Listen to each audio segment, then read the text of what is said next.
আসসালামু আলাইকুম। আজ আমরা পুরো জাতি একসঙ্গে স্মরণ করছি এমন এক দিন যা এদেশের ইতিহাসে গভীর ছাপ রেখে গেছে। 5ই আগস্ট শুধু একটি বিশেষ দিবস নয়, এটি একটি প্রতিজ্ঞা, গণজাগরণের উপাখ্যান এবং ফ্যাসিবাদী শাসন থেকে জাতির পুনর্জন্মের দিন।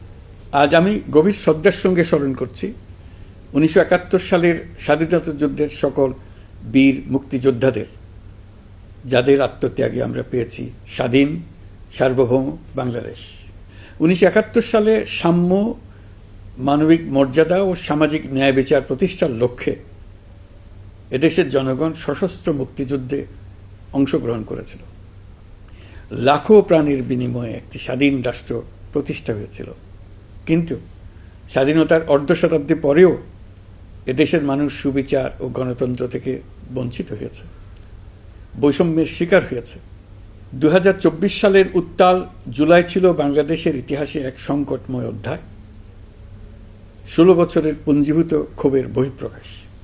এদেশের এই বিপুল সংখ্যক তরুণরা 16 বছর ধরে ক্রমাগত হতাশায় নিমজ্জিত ছিল। ভালো ফলাফল করেও চাকরির জন্য ক্ষমতাসীনদের দুয়ারে দুয়ারে ঘুরেছে। চাকুরিকে ঘিরে তৈরি হয়েছিল দুর্নীতি, স্বজনপ্রীতি আর তদবির বাণিজ্য। যে তরুণ ঘুষ দিতে পারেনি, এলাকার মাফিয়াদের সঙ্গে সখ্য গড়ে তুলতে পারেনি, তার চাকরি হয়নি। সরকারি চাকরিতে বৈষম্যমূলক কোটা পদ্ধতি, যেটা মূলত ছিল দুর্নীতি ও স্বজনপ্রীতির আরেকটা হাতিয়ার, এর বিরুদ্ধে তরুণ সমাজ দীর্ঘদিন ধরে প্রতিবাদ বিক্ষোভ করলেও ফ্যাসিবাদী শাসকের টনক নড়েনি। দীর্ঘ এই সময় প্রতিটি সেক্টরে মাফিয়াতন্ত্র কায়েম করে একটি সুবিধাভোগী শ্রেণী তৈরি করা হয়েছিল, যারা আর্থিক ও অন্যান্য সুবিধার বিনিময়ে স্বৈরাচারের পক্ষে কথা বলবে, কাজ করবে। স্বৈরাচারের পক্ষের সঙ্গী হলেই তার চাকরি হবে, কাজ মিলবে। সরকারি প্রতিষ্ঠান, শিক্ষা প্রতিষ্ঠান, অর্থনৈতিক প্রতিষ্ঠান, এমনকি বিচার ব্যবস্থা, আইনশৃঙ্খলা বাহিনী, গণমাধ্যম ও সাংস্কৃতিক মণ্ডলেও এই ধরনের সুবিধাভোগী শ্রেণী তৈরি হয়েছিল। এদেশের গরিব মেহনতি মানুষের পয়সা লুট করে পতিত ফ্যাসিবাদ ও তাদের সহযোগীরা এক একজন টাকার পাহাড় গড়ে তোলে। সীমাহীন দুর্নীতির কবলে পড়ে অর্থনীতি ভেঙে পড়ে। এই দেড় যুগে প্রতিটি ন্যায্য দাবি, প্রতিবাদ, বিক্ষোভ চলাকালে পুলিশের পাশাপাশি দলীয় সন্ত্রাসীরা অস্ত্র হাতে আন্দোলনকারীদের পিটিয়েছে। গত 16 বছরে যারাই সরকারের সমালোচনা করেছে, নাগরিকদের অধিকারের পক্ষে কথা বলেছে, তাদেরকে গ্রেফতার অথবা গুম করা হয়েছে। লাখ লাখ বিরোধী দলীয় রাজনৈতিক নেতাকর্মীদের নির্বিচারে আটক, গ্রেফতার করা হয়েছে। এই ভয়াবহ পরিস্থিতিতে 24 জুলাইয়ে দেশের ছাত্র সমাজ, তরুণ প্রজন্ম, সাধারণ মানুষ সবাই একত্রিত হয় এক নতুন দিনের প্রত্যাশায়। সমস্বরে তারা বলে ওঠে, এবার ফ্যাসিবাদকে যেতে হবে। তবু দেশের মানুষের বুকে গুলি চালিয়ে শেষ পর্যন্ত ক্ষমতা আঁকড়ে ধরে রাখতে চেয়েছিল ফ্যাসিবাদী সরকার। তারা নির্বিচারে গুলি করেছে, গ্রেপ্তার করেছে, ইন্টারনেট বন্ধ করে হত্যাকাণ্ডের তথ্য লুকাতে চেয়েছে। রাতের অন্ধকারে এলাকায় এলাকায় অভিযান চালিয়ে ছাত্রদের আটক করেছে। গুলিবিদ্ধ আহতদের তারা হাসপাতালে চিকিৎসা নিতে দেয়নি। হাসপাতালগুলোকে নির্দেশ দেওয়া হয়েছিল যেন আহতদের ভর্তি না করা হয়। এ কারণে বহু মানুষ চিকিৎসা না পেয়ে চিরতরে দৃষ্টি হারিয়েছে, পঙ্গু হয়েছে। আজ জুলাই গণ অভ্যুত্থান দিবসে আমি জাতির সূর্য সন্তান জুলাই শহীদদের গভীর শ্রদ্ধার সঙ্গে স্মরণ করছি, তাদের আত্মার মাগফিরাত কামনা করছি। জুলাইয়ে যারা আহত হয়েছেন, চিরতরে পঙ্গু হয়েছেন, দৃষ্টি হারিয়েছেন, জাতির পক্ষ থেকে আমি তাদের প্রতি শ্রদ্ধা ও কৃতজ্ঞতা জানাচ্ছি।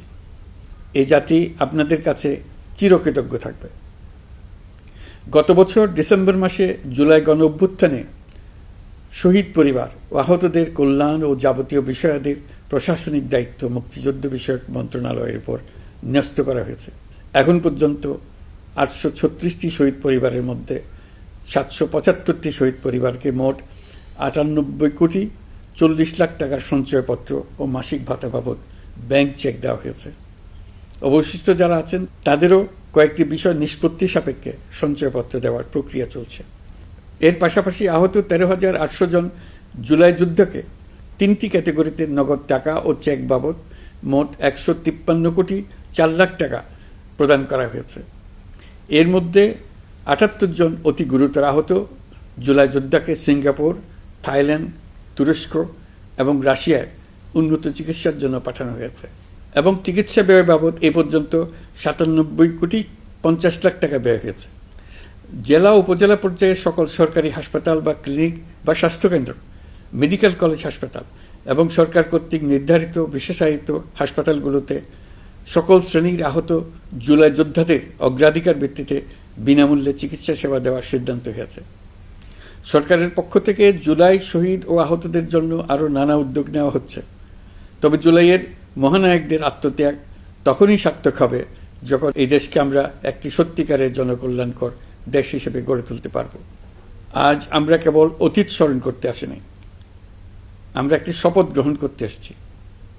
শপথ এই, আমরা কোনো ধরনের নিপীড়নের কাছে মাথা নোয়াব না।